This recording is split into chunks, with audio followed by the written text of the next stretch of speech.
Right. మీకు screen కనిపిస్తుంది కదా? రైట్. సో మీకు ఇందాక నేను చెప్పిన సబ్జెక్ట్ నేమ్ అదేనా?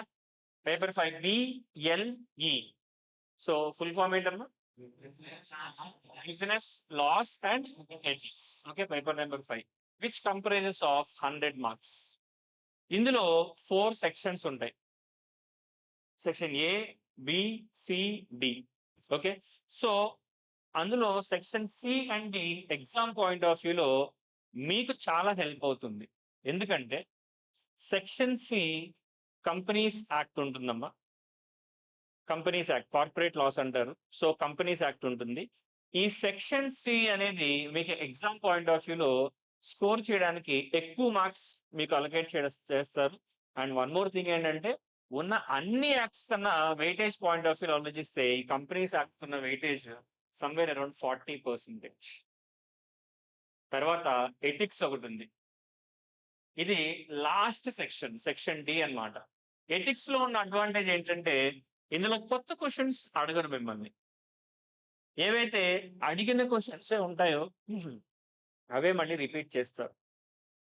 సింపుల్ ఎగ్జాంపుల్ చెప్తాను. మీరు ఇంటర్మీడియట్ చదువుకునేటప్పుడు కొన్ని క్వశ్చన్స్ ఉంటాయి, ఫిక్స్డ్ సెట్ ఆఫ్ క్వశ్చన్స్ ఉంటాయి. అవే మళ్ళీ మీకు రిపీట్ అవుతూ ఉంటాయి. ఈ ఫిక్స్డ్ సెట్ ఆఫ్ క్వశ్చన్స్ లోంచి కొత్తగా క్రియేటివ్ గా ఆలోచించి స్టూడెంట్ ని ట్విస్ట్ చేద్దాం, ఎగ్జామ్ హాల్లో ఇబ్బంది పెడదాం అనే మెంటాలిటీ ఆ ఇంటర్మీడియట్ లో ఉండదు. అవే క్వశ్చన్స్ మళ్ళీ రిపీట్ అవుతూ ఉంటాయి. ఇప్పుడు మ్యాథ్స్ 1A కానీ 1B 2A 2Bలో ఫర్ ఎగ్జాంపుల్ నాకు అదేం గుర్తులేదు, సర్కిల్స్ అనేది చాప్టర్ ఏదో ఉంటది. డెరివేటివ్స్, ఇంటిగ్రేషన్ ఫస్ట్ ఇయర్ మొత్తం కూడా విడగొడతారు, సెకండ్ ఇయర్ మొత్తం కూడా కలిపేస్తారు. డెరివేటివ్స్, ఇంటిగ్రేషన్ అదే కదా. సో అందులో మీరు కొత్తగా క్రియేటివ్ గా ఆలోచించి ఎగ్జామ్కి వెళ్ళక్కర్లా, ఉన్న వాటిని మగప్ చేసి వెళ్ళాలి. అది ఇంటర్మీడియట్. సిఎంఏ ఇంటర్మీడియట్కి వచ్చేసరికి లాలో 85% మార్క్స్ అలా ఉంటాయి.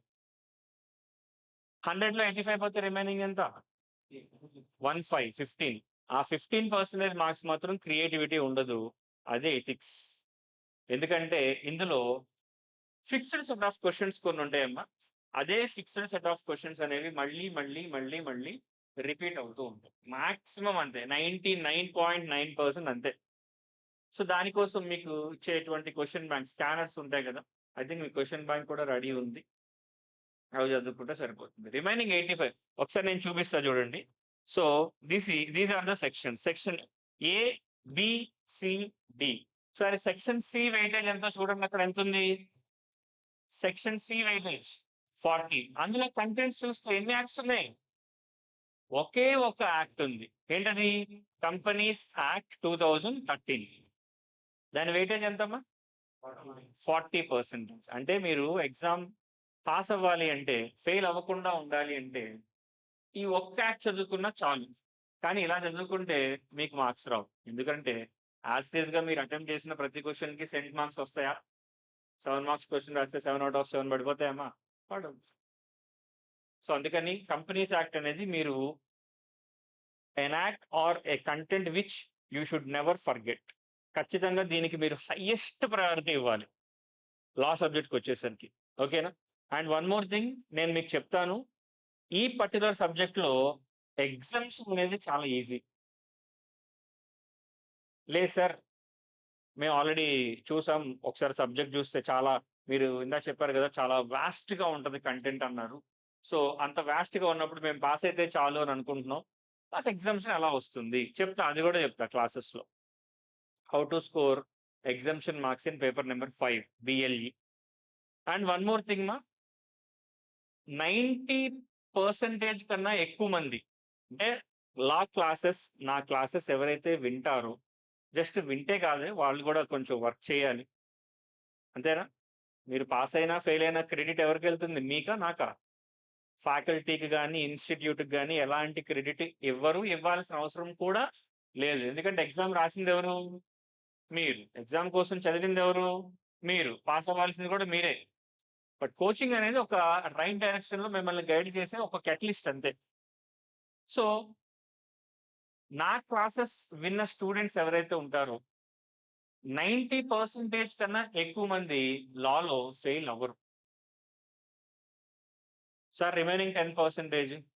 వాళ్ళు చదువుకు ఫెయిల్ అవుతారు, అది వేరు. So point to be noted here is, so my intention is not to boast about my self. నేను గొప్ప అని చెప్పుకోవడం నాకు అంత అవసరం లేదు. మీ ముందు చెప్పుకున్నా నాకు పెద్దగా వచ్చే ఇది కూడా ఏం లేదు. పాయింట్ ఏంటంటే క్లాసెస్ జనరల్ గా మీరు యాజ్ ఇట్ ఈజ్ ఏదైతే చెప్తామో అది ఫాలో అయితే మీకు ఎగ్జామ్షన్ గ్యారంటీగా వస్తుంది. Minimum target exemption. సరే, మీరు ఎగ్జామ్షన్ కోసం ఇది చేసినప్పుడు ఫెయిల్ అవుతామేమో అనేటువంటి థాట్ అసలు మీకు ఉండదు. ఎందుకంటే మీ మినిమం టార్గెట్ ఎగ్జామ్స్ అన్నప్పుడు 40 బిలో ఎందుకు వస్తుంది? అందుకే చెప్తున్నా, 90% కన్నా ఎక్కువ మందికి మీరు పాస్ అవ్వడానికి ఛాన్సెస్ ఎక్కువ ఉంటాయి తప్ప, క్లాసెస్ విన్న తర్వాత ఫెయిల్ అవ్వడానికి ఛాన్సెస్ చాలా తక్కువ ఉంటాయి. ఫెయిల్ అవుతారు. ఎవరు ఫెయిల్ అవుతారో తెలుసా? నెంబర్ 1, క్లాసెస్ కి రెగ్యులర్ గా రాకపోయినా. నెంబర్ 2, విన్నా ఏముందిలే అని అనుకున్నా. మూడోది, సెంటెన్స్ ఫార్మేషన్ కూడా రాకుండా ఉంటారు చూసారమ్మా. సెంటెన్స్ ఫార్మేషన్ కూడా సెంటెన్స్ ఫార్మేషన్ కూడా రాకుండా అంటే ఇందాక నేను మీకు చెప్పాను కదా, ఫార్మేషన్ అంటే చిన్న చిన్న grammatical mistakes. For example she ఉందమ్మా, పక్కన హిమ్ అని వాడతావా? షీ ఉంటే ఏం వాడాలి? హర్ అని వాడాలి. ఓకేనా? హీ ఉంది, హర్ అని వాడతావా? హిమ్ అని. ఇది బేసిక్స్ అని ఆక్స్ఫర్డ్ లెవెల్ ఇంగ్లీష్ నాలెడ్జా?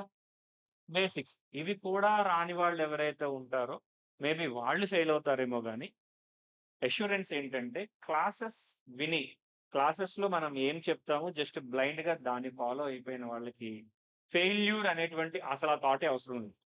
ఎగ్జామ్షన్ ఎలా తెచ్చుకోవాలో నేను క్లాసెస్‌లో చెప్తా. ఆబ్జెక్టివ్ మీద ఎంత కాన్సంట్రేట్ చేయాలి, డిస్క్రిప్టివ్ మీద ఎంత కాన్సంట్రేట్ చేయాలి, ఇవన్నీ గూడా సింపుల్ స్ట్రాటజీ. అందుకే మీ మినిమమ్ టార్గెట్ ఏమని చెప్పాను? 40 మార్క్సా? 50 మార్క్సా? 60 మార్క్స్ ఎగ్జామ్షన్. ఖచ్చితంగా ఎగ్జామ్షన్ రావడానికి ఛాన్సెస్ ఉన్నాయి. అర్థమైందా? సో, ఇప్పుడు నేనేదో చెప్పినా గూడా తర్వాత మీరు దాన్ని ఎలాగో క్రాస్ వెరిఫై చేసుకుంటారు. మీ సీనియర్సో, జూనియర్స్ అయితే మీకు తెలీదులే. సీనియర్స్ డెఫినిట్‌గా ఫైనల్‌లో ఉన్నోళ్ళు, ఇంకొకళ్ళు ఎక్కడెక్కడో ఉన్నోళ్ళు ఎవరో ఒకళ్ళు పరిచయం అవుతారు. సో, సార్ మాకలా చెప్పాడు. మరి ఏంటి ఇందులో ఎంతవరకు నిజం ఉంది? ఫ్యాక్ట్ చెక్ అంటారు కదమ్మా! ఆ ఫ్యాక్ట్ చెక్ మీరు జేసుకోండి. నా క్లాసెస్ విన్న తర్వాత ఫెయిల్యూర్స్ అనేవాళ్ళు ఉంటారు. ఎంత పర్సన్ ఉంటారంటే అరౌండ్ 10% ఉంటారు. ఎందుకుంటారు అంటే వాడికి ఒళ్ళు బలిసి ఉంటారు. వాడు ఒళ్ళోంచి చదువుకుంటే ఖచ్చితంగా పాస్ అవుతాడు. ఓకే. రెండోది, ఇప్పుడంటే ఏదో బిగినింగ్ సెషన్ కాబట్టి మిమ్మల్ని ఇలా వదిలేస్తున్నాను గానీ, మీరు క్లాసెస్ స్టార్ట్ అయిన తర్వాత అదిగో అలా కూర్చోవడం, ఇలా ఇదేసుకొని ఇలా ఉండడం, ఇయన్నీ గూడా ఏంటంటే క్లాస్ డీసెన్సీకి, డెకోరమ్‌కి టూ మచ్ డిస్టర్బెన్స్ క్రియేట్ జేస్తాయి. ఓకే. సో, ఎలా దాన్ని టాకిల్ జేయాలి అది నాకు తెలుసు. అది నేను క్లాసెస్ స్టార్ట్ అయినప్పుడు చూద్దాం. ఈరోజు ఏముండదు. అంతా పళ్ళికిలించుకుంటూ ఏకేకలు, పక్కపక్కలంతే. బిగినింగ్ సెషన్ గదమ్మా! సో, ఎందుకంటేనమ్మా పాయింట్ ఒక సింపుల్ ఎగ్జాంపుల్ చెప్తా. మీరందరూ డిఫరెంట్ ఫైనాన్షియల్ బ్యాక్‌గ్రౌండ్ నుంచి వచ్చుంటారు. చాలా మంది ఎట్లా ఉంటారంటే హ్మ్. ఏదైనా ఫ్యాకల్టీయో, ఏదైనా ఒక సారో వాళ్ళకి ఫేవర్‌గా ఉంటూ, వాళ్ళతో 4 జోకులేస్తూ సైలెంట్‌గా ఏదో వాళ్ళని బాగా ఎంటర్‌టైన్ చేస్తున్నారనుకోండి. ఆళ్ళు మంచి సార్ అనుకుంటారు. కానీ ఇక్కడ చూడాల్సింది అది గాదు. ఎంటర్‌టైన్‌మెంటు, మీరు నా గురించి ఏమనుకుంటారు, నేను మీ గురించి ఏమనుకుంటా అది గాదు. వన్స్ డోర్ దాటేసిన తర్వాత మీ యొక్క కెరీర్ గ్రోత్‌కి క్లాసెస్ ఎలా ఉపయోగపడుతున్నాయి అవొకటే జూడాలి. సో, మీరు డబ్బులు కట్టి ఇక్కడ కూర్చున్నారుగా. అమ్మా! మీకెవరికన్నా ఫ్రీగా కూర్చోబెట్టారా ఇక్కడ? కాదుగా. ఆ డబ్బులెవరు కట్టారు? మీ మమ్మీ, డ్యాడీ ఏదో కట్టుంటారుగా. సో, వాళ్ళకి డబ్బులెలా వస్తున్నాయి అనేది మీరు ప్రతి క్లాస్‌లో గూడా ఆలోచించాలి. ఫర్ ఎగ్జాంపుల్ ఒక 4 మంత్స్ కోచింగ్ అనుకుంటే, మంత్‌కి 25 వర్కింగ్ డేస్ అనుకుంటే, 4/25 ఎన్ని వర్కింగ్ డేస్ అమ్మా? 100 వర్కింగ్ డేస్ కదా! కోచింగ్ అయ్యేది. పర్ డే 4 క్లాసెస్ ఉన్నాయనుకుంటే 100/4 ఎంతమ్మా? 400. అవునా కాదా? ఇప్పుడు ప్రతి క్లాసు జరుగుతున్నప్పుడు ఫర్ ఎగ్జాంపుల్ మీరు హెచ్ అనే అమౌంట్ ఫీజ్ కట్టారనుకోండి. ఆ amount divide by number of classes ఏస్తే పర్ క్లాస్ మీరెంత పే చేస్తున్నారో మీకు అర్థమవుతుంది. సో, ఆ క్లాస్‌కి ఉపయోగపడేటువంటి నాలెడ్జ్ నాకు ఆ క్లాస్‌లో వచ్చిందా? లేదా? అనేది నేను ఆలోచిస్తా. మీరు ఆలోచించినా, ఆలోచించకపోయినా. ఎందుకంటే నేను మీ పేరెంట్స్‌కి అకౌంటబుల్, మీకు గాదు. మీరు ఏమనుకున్నా అది నాకు అది. మీ పేరెంట్స్ ఏమనుకుంటారు అదే ఎందుకంటే మీరు డిఫరెంట్ ఫైనాన్షియల్ బ్యాక్‌గ్రౌండ్ నుంచి వచ్చుంటారు. చాలా వేరే ఊర్ల నుంచి కూడా వచ్చుంటారు కదమ్మా! ఇప్పుడు హైదరాబాద్ లాంటి సిటీలో 1 మంత్ ఉండడానికి మీకెలా లేదన్నా 6,000-8,000 అవుతుందిగా. హాస్టల్ గాని, బయట మీకు ఫుడ్ గాని, యాన్సిలరీ ఎక్స్‌పెన్సెస్ అన్నీ. మరి అలాంటప్పుడు ఒక 1 ఇయర్ మీరిక్కడ ఉండాలంటే ఫీజ్ ఎంత కడుతున్నారు? దానికి యాన్సిలరీ హాస్టల్ ఎక్స్‌పెండిచర్ ఇవన్నీ గూడా లెక్కేసుకుంటే లాక్స్‌లో ఎళ్తాయిగా. మరి దానికి తగ్గ వాల్యుయేషన్ మీ క్లాసెస్ నుంచి రావాలిగా.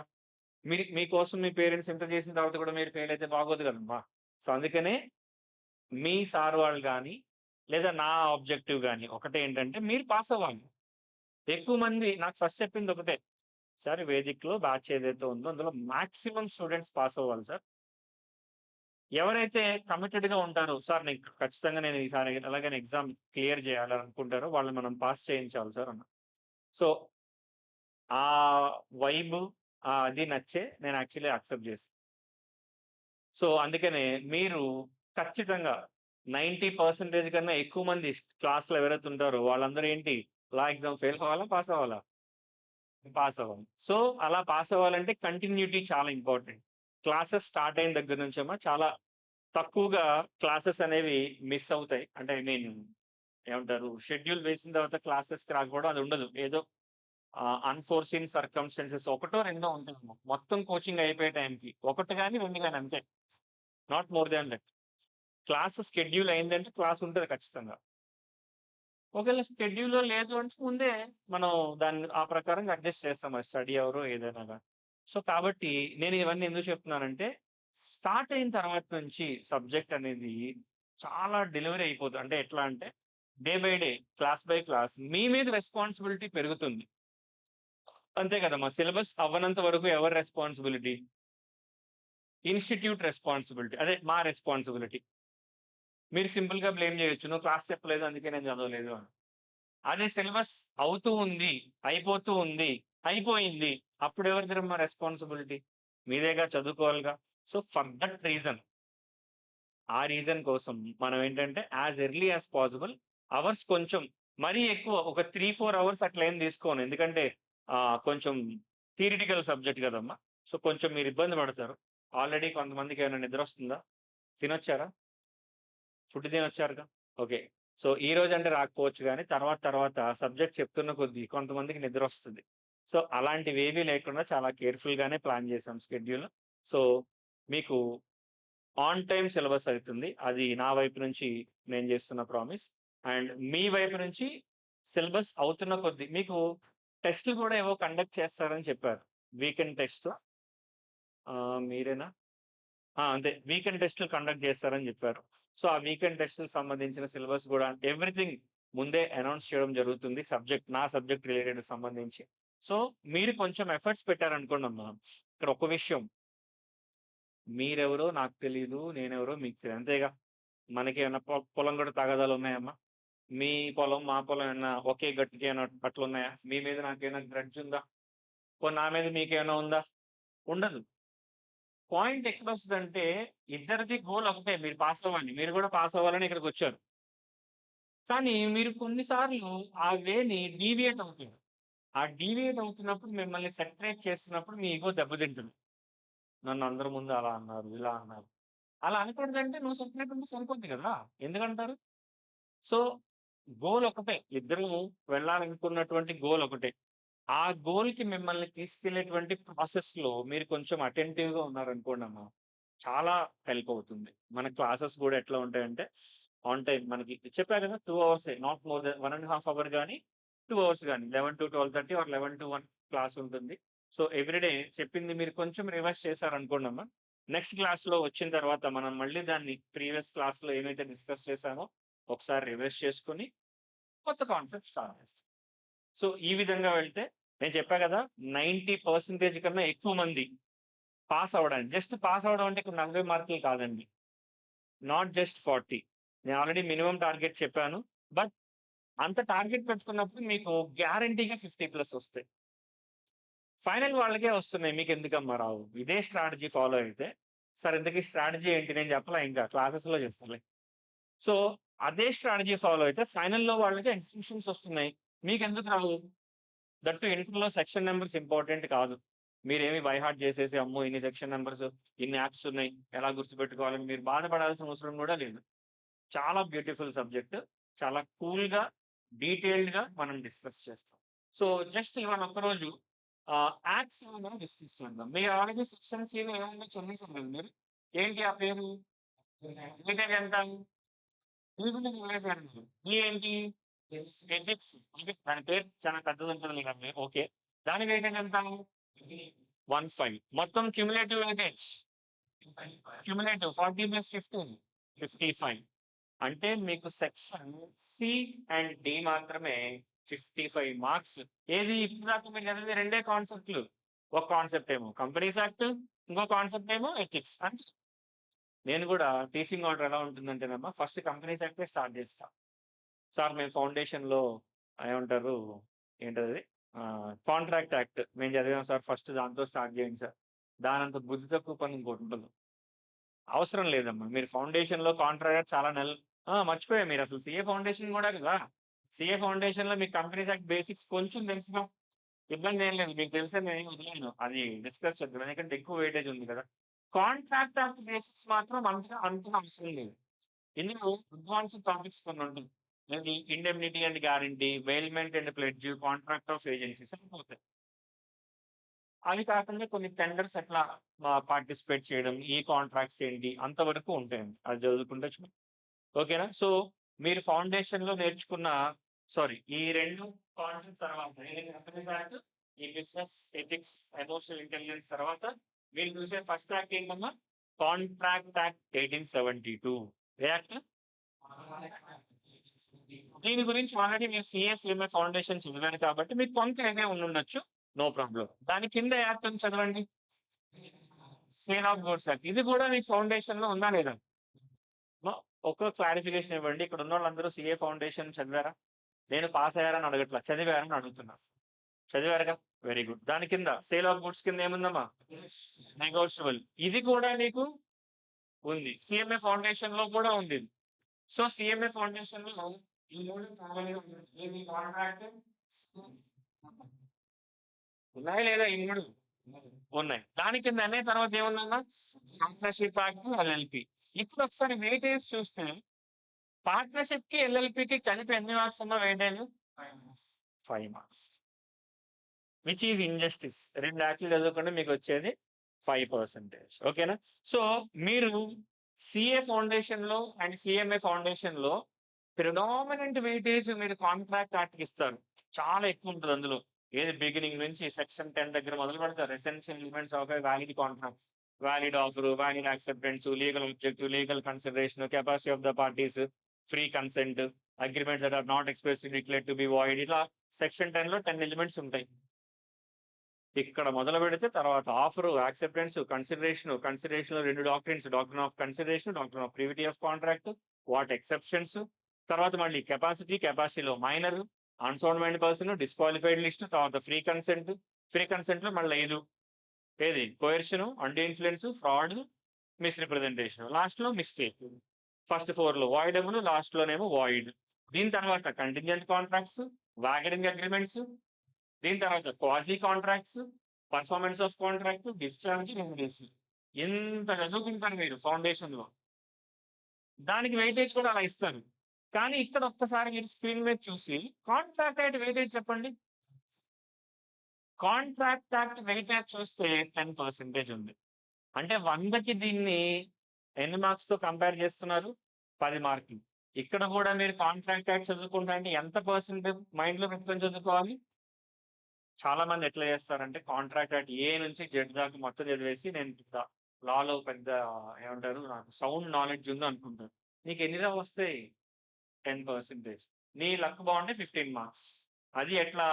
రెండేమో 7 మార్క్స్ క్వెషన్స్ వస్తాయమ్మా. ఆ 2 7 మార్క్స్ క్వెషన్స్ ఎట్లొస్తాయి తెలుసా? ఒకటేమో మీరు ఫౌండేషన్‌లో చదువుకున్న నాలెడ్జ్ ఏది ఇప్పటిదాకా నేను చాప్టర్స్ లిస్ట్ చెప్పానే. ఏది ఇంట్రొడక్షన్ సెక్షన్ 10 నుంచి లాస్ట్‌లో రెమెడీస్ దాకా. అందులోంచి ఒక క్వెషన్ వస్తది. ఒకటి. రెండో క్వెషన్ ఏమో ఇప్పుడు నేను చెప్పాను అడ్వాన్స్ అని చెప్పానే. Indemnity and guarantee, bailment and pledge, contract of agency అందులోంచి గ్యారంటీగా క్వెషన్ వస్తది. మీకు తెలుసు కదమ్మా మీరు ఎగ్జామ్‌ని ఎన్ని మార్క్స్‌కి ఫేస్ చేస్తారు? 128 మార్క్స్‌కి ఫేస్ చేస్తారు. కానీ అందులో మీరు రాయాల్సింది ఎన్ని మార్క్స్‌కి? 100 మార్క్స్‌కి రాయాలి. ఎలా రాయాలో కూడా చెప్తా. 100 మార్క్స్ ఎట్లా 95+ మార్క్స్‌కి ఎలా అటెంప్ట్ చేయాలో కూడా నేను క్లాసెస్‌లో డిస్కస్ చేస్తా. అప్పుడే మీకు ఎగ్జామ్స్‌నొస్తాయి. మీరు 70 మార్కులకి రాస్తే 60 మార్కులు రావమ్మా. You have to attempt minimum 95 marks. దానికి స్ట్రాటజీ ఏంటో కూడా మనం క్లాస్‌లో డిస్కస్ చేద్దాం. ఏది కాన్సెప్ట్ బై కాన్సెప్ట్ మాట్లాడుకునేటప్పుడు. సో, ఇక్కడ కాంట్రాక్ట్ యాక్ట్ అంటే ఉన్న టైంలో దీన్ని మాకు ఫౌండేషన్‌లో 2 నెలలు చెప్పారు సార్ కాంట్రాక్ట్ యాక్ట్ ఇక్కడ కూడా 2 నెలలు చెప్పండి. ఉండదు. అక్కడ వెయిటేజ్ వేరు. ఇక్కడ వెయిటేజ్ వేరు. అక్కడ వెయిటేజ్‌లో మోర్ దాన్ ఎ హాఫ్ కాంట్రాక్ట్ యాక్టే ఉంటది. ఇక్కడ చూస్తే ఎంతుంది? 10%. సో, కంపారిజన్స్ అనేటువంటిది కొంచెం జాగ్రత్తగా చూసుకోవాలి మీరు. అదొకటి. తర్వాత సేల్‌కి ఎంతుందమ్మా వెయిటేజ్? 5. ఎన్ఐకి ఎంతుందమ్మా? 5. పార్ట్నర్‌షిప్, ఎల్ఎల్‌పి కలిపి ఎంతుంది? 5. ఒక్కొక్కసారి ఎల్ఎల్‌పిలో క్వెషన్‌లో అడగడు. పార్ట్నర్‌షిప్‌లో అడుగుతాడు మళ్ళీ. సో, ఇలా ఓవరాల్‌గా కమర్షియల్ లాస్ ఇవన్నీ కలిపి కమర్షియల్ లాస్ అమ్మా. స్టార్టింగ్‌లో జార్గాన్స్, ఇంట్రొడక్షన్ అన్నీ ఉంటాయిలెండి టెర్మినాలజీ. మొత్తం కమర్షియల్ లాస్ కలిపి మీకెంతమ్మా వెయిటేజ్? 30. తర్వాత మీరు ఎక్స్‌క్లూజివ్‌గా ఓన్లీ సీఎంఏ ఇంటర్‌లో మాత్రమే చూసే కాన్సెప్ట్స్ సెక్షన్ బి కాన్సెప్ట్స్. ఇది మీకిక్కడ తప్ప ఎక్కడా ఉండవు. సీఏ ఇంటర్‌లో ఉండవు. సీఏ ఫైనల్‌లో లా లేదు. ఇప్పుడు 6 సబ్జెక్ట్‌లే కదా అక్కడున్నాయి. సీఎంఏ ఫైనల్‌లో గూడా ఉండవు. ఎక్స్‌క్లూజివ్‌గా ఎక్కడుంటదో తెలుసా? ఓన్లీ సీఎంఏ ఇంటర్ లా సబ్జెక్ట్‌లో ఉంది. ఏంటంటే ఇండస్ట్రియల్ లాస్. చాలా బ్యూటిఫుల్ లాస్ ఇవి గూడా. నా పర్సనల్ ఫేవరెట్స్ ఇవన్నీ. ఎందుకంటే ఎగ్జామ్ పాయింట్ ఆఫ్ వ్యూలో కాదు నేను చెప్పేది. ఎగ్జామ్ పాయింట్ ఆఫ్ వ్యూలో వీటికి చాలా ఇంజస్టిస్. మొత్తం చదివితే ఎన్ని మార్కులమ్మా వచ్చేది? 15 మార్కులు. 15 15 మార్క్స్. కానీ మీరు రేపొద్దున ప్రాక్టీస్ పెట్టినా రేపొద్దున మీరు ఏదైనా ఎంప్లాయ్‌మెంట్‌లో ఉన్నప్పుడు ఈ ప్రొవిజన్స్ అన్నీ మీకు అప్లికేబుల్ ఉంటాయి. అందుకే ఇంపార్టెంట్. సో, ఏముంది ఇండస్ట్రియల్ లాలో జస్ట్ నేమ్స్ చదవండి చాలు. ఫస్ట్ ఏముందమ్మా? Factories act. 1948. ఓకే. దీని వెయిటేజ్ ఎంత? దీని వెయిటేజ్ ఓవరాల్‌గా అన్నిటికి కలిపి 10 ఇచ్చాము. లాస్ట్‌లో కోడ్ ఆన్ వేజెస్ అని రీసెంట్‌గా 2019లో మోదీ గవర్నమెంట్ వచ్చిన తర్వాత పెట్టారు కోడ్ ఆన్ వేజెస్.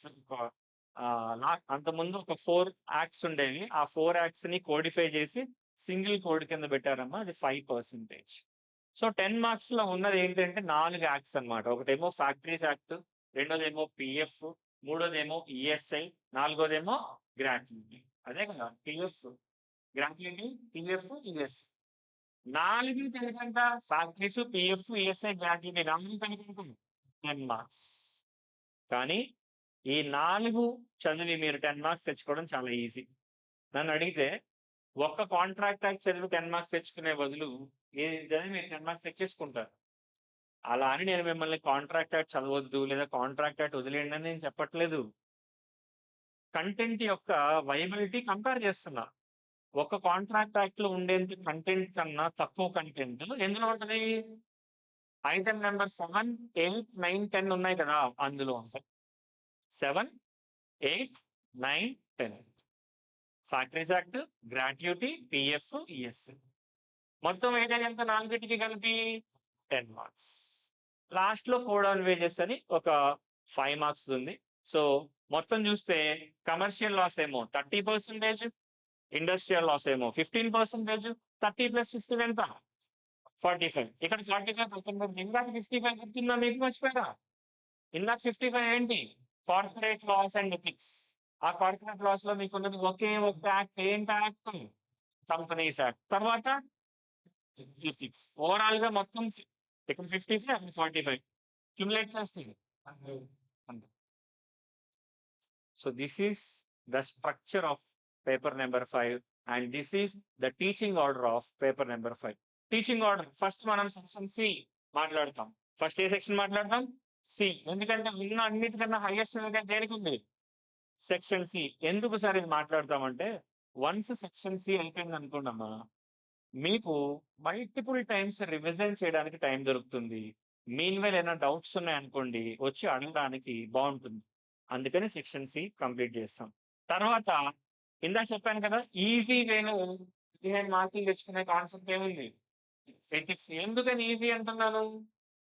ఇందాక రీజన్ చెప్పండి నాకు. ఆ! సేమ్ క్వెషన్స్ మల్టిపుల్ టైమ్స్ అడిగినవే అడుగుతారు. అందులో క్రియేటివిటీ ఏమి ఉండదు. 40+15 ఈ 2 కూడా మనం ఫస్ట్ టీచింగ్ ఆర్డర్‌లో ప్రయారిటీ ఇస్తాం. ఆ తర్వాత ఇండస్ట్రియల్ లాస్‌కెళ్తాం సెక్షన్ డి. ఆ తర్వాత అప్పుడు సెక్షన్ ఏకెళ్తాం. ఎందుకంటే సెక్షన్ ఏలో మీరు కొత్తగా నేర్చుకునేది గొప్పగా ఏం లేదు. పార్ట్నర్‌షిప్ యాక్ట్ సీఏ ఫౌండేషన్‌లోదే. ఎల్ఎల్‌పి కూడా సీఏ ఫౌండేషన్‌లోదే. Contract act CA foundation, sale CA foundation, introduction CA foundation. Legal jargons అన్నీ. అందుకని మనం సీఏ ఫౌండేషన్‌లో మళ్ళీ అదే స్టార్ట్ చేస్తే బాగోదు కాబట్టి సీఏ ఫౌండేషన్ కంటెంట్ అదంతా కూడా లాస్ట్‌లో మాట్లాడుకొని, మీరు కొత్తగా ఏదైతే నేర్చుకుంటారో